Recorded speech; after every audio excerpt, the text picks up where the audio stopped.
Right. Hi, hello everyone. కూటమి ప్రభుత్వం వచ్చిన తర్వాత జాబ్ క్యాలెండర్ రిలీజ్ చేయడం జరిగిందండి ఉగాదికి. సో అందులో చూసినట్లయితే ఒక బంపర్ ఆఫర్ ఉందండి. ఏమిటా బంపర్ ఆఫర్ అంటే, చాలామంది కూడా BEd plus PG plus MA ఉన్నటువంటి అభ్యర్థులు 5 ఉద్యోగాలకు ప్రిపేర్ కావచ్చండి. ఒకసారి గమనించినట్లయితే సిలబస్ కూడా అదే ఉంటుందండి. జాగ్రత్తగా చూడండి. ఆల్రెడీ 5 నెలల సమయం ఉంది, ప్రిపేర్ కావచ్చు, నో ప్రాబ్లం అండి. రైట్. సర్వసాధారణంగా ఎన్ని కాంపిటేటివ్ ఎగ్జామ్స్ కూడా ఏపీఎస్సి ఏం నిర్వహిస్తుందంటే జనరల్ స్టడీస్ పేపర్ ఒకటి కామన్ అండి. ఇది కామన్ జనరల్ స్టడీస్. అటు తర్వాత డైట్ లెక్చరర్లు మరియు హాస్టల్ వార్డెన్ మరియు ఏఎస్ టీఓ మరియు ఏటీసీఓ ఈ 4 ఉద్యోగాలకు కూడా ఒకటే సిలబస్ ఉంటుందండి ఆల్మోస్ట్. రైట్. ఈ 4 పేపర్లు చూసినట్లయితే మీరు ఒకసారి జనరల్ స్టడీస్ కామన్ అండి. ఆ జనరల్ స్టడీస్ సిలబస్ చెప్తాను, ఒకసారి వినండి.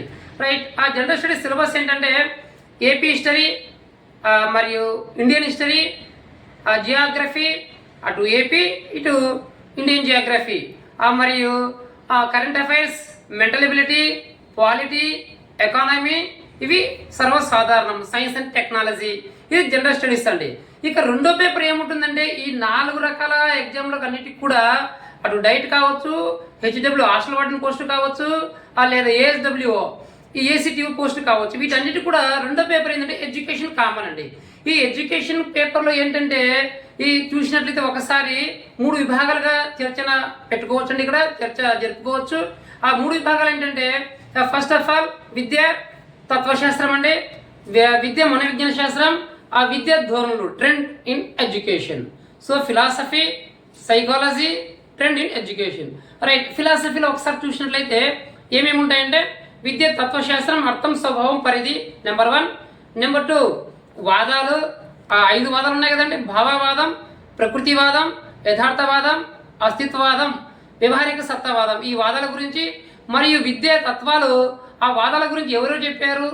మన ఇండియన్ రైట్ అంటే గాంధీజీ, ఠాగూర్ గారు, జిడ్డు కృష్ణమూర్తి, అరవిందో, వివేకానందుడు. వీరు ఏం చెప్పారు ఆ వాదాల గురించి, అది మూడో టాపిక్ అండి. ఆ తర్వాత 4వ టాపిక్ వచ్చేసి విద్య సమాజం సాంఘీకరణ. ఇది విద్యా తత్వశాస్త్రం అండి. ఇక నెంబర్ 2 అయినటువంటి విద్యా మనోవిజ్ఞాన శాస్త్రంలో 5 చాప్టర్లుగా మనం విభజన చేసుకోవచ్చండి. అందులో నెంబర్ 1 విద్యా మనోవిజ్ఞాన శాస్త్రం, అర్థం, స్వభావం, పరిధి, పెరుగుదల, వికాసం, వైయక్తిక భేదాలు, ప్రత్యేక అవసరాల గల పిల్లలు, సాంఖ్యక శాస్త్రం అండి. ఇవి అభ్యసనంతో పాటు ఈ అంశాలను చదివినట్లయితే సెకండ్ అంశం అండి. ఇక థర్డ్ అంశం ట్రెండ్ ఇన్ ఎడ్యుకేషన్ చూసినట్లయితే ఒకసారి అక్కడ ఏమేమి ఉంటాయంటే ట్రెండ్ ఇన్ ఎడ్యుకేషన్ అంటున్నాం కాబట్టి విద్య మీద వివిధ కమిటీలు, కమిషన్లు ఏం చెప్పాయి, స్వాతంత్రం రాకముందు ఏం చెప్పాయి, స్వాతంత్రం వచ్చిన తర్వాత ఏం చెప్పాయి అనేటువంటి అంశంతో స్టార్ట్ చేసుకున్నట్లయితే నైతిక విద్య, విలువల విద్య, జీవిత పర్యంత విద్య, జాతీయ అక్షరాస్యత, వయోజనిత విద్య, సాంఘీకరణ విద్య మరియు అంతర్జాతీయ విద్య మరియు నిరక్షరాస్యులకు తీసుకున్నటువంటి తగు పథకాలు, ఆంధ్రప్రదేశ్లో ఉమ్మడి ప్రవేశ పరీక్షలకు అర్హతలు, విధి విధానాలు అయినటువంటి అంశం అన్నీ కూడా ఎక్కడున్నాయంటే ట్రెండ్ ఇన్ ఎడ్యుకేషన్లో. ఉపాధ్యాయ విద్యతో పాటు NCTE, NCERT, UGC, RI, Mysore ఇటువంటి సంస్థలు అన్నీ కూడా కలగలిపినటువంటి అంశమే.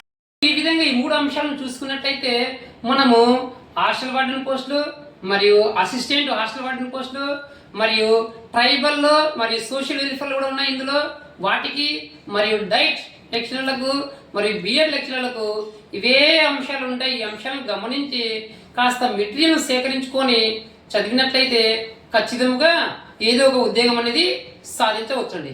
ఇకపోతే ఈ ఏపీఎస్సి యొక్క కాన్సెప్ట్ ఎలాగ బిట్లు ఇస్తున్నాడు, ఏపీఎస్సి యొక్క మైండ్ సెట్ ఏమిటి అని ఒకసారి మనం గత ప్రశ్నపత్రాలు చూడాలి. మరియు ఆ యొక్క టాపిక్లలో ఎటువంటి అంశాలు ఇస్తున్నారు, ఎంత డెప్త్గా పోతున్నాడు అనేటువంటి అంశాలన్నింటిని కూడా పరిగణన చేసుకొని మంచి మెటీరియల్ తీసుకొని అహర్నిశలు కష్టపడి 5 నెలలు కూర్చొని చదివినట్లయితే మంచి పొజిషన్ ఉండడానికి అవకాశం ఉంటుందండి. కాబట్టి బిఎడ్, పీజీ, ఎంఎడ్ అయినటువంటి అభ్యర్థులు అందరూ కూడా ఒకసారి గట్టిగా ప్రిపేర్ అయితే కనుక మీదే విజయము, ఉద్యోగం తథ్యం అండి. కాబట్టి కాంపిటేటివ్ ఎగ్జామ్ చదివేటువంటి వ్యక్తి, విజయాన్ని సాధించే వ్యక్తి ఎప్పుడు కూడా ముందు ఉండాలంటే సరైన ప్రణాళిక వేసుకోవాలి, సరైన మెటీరియల్ తీసుకోవాలి, 6 నిమిషాలు కష్టపడాలి. ఈ మూడింటిని కూడా ఎవరైతే సద్వినియోగం చేసుకుంటారో ఆ విజయం చేరువవుతుంది, లక్ష్యానికి చేరుకుంటారు. Right, thank you.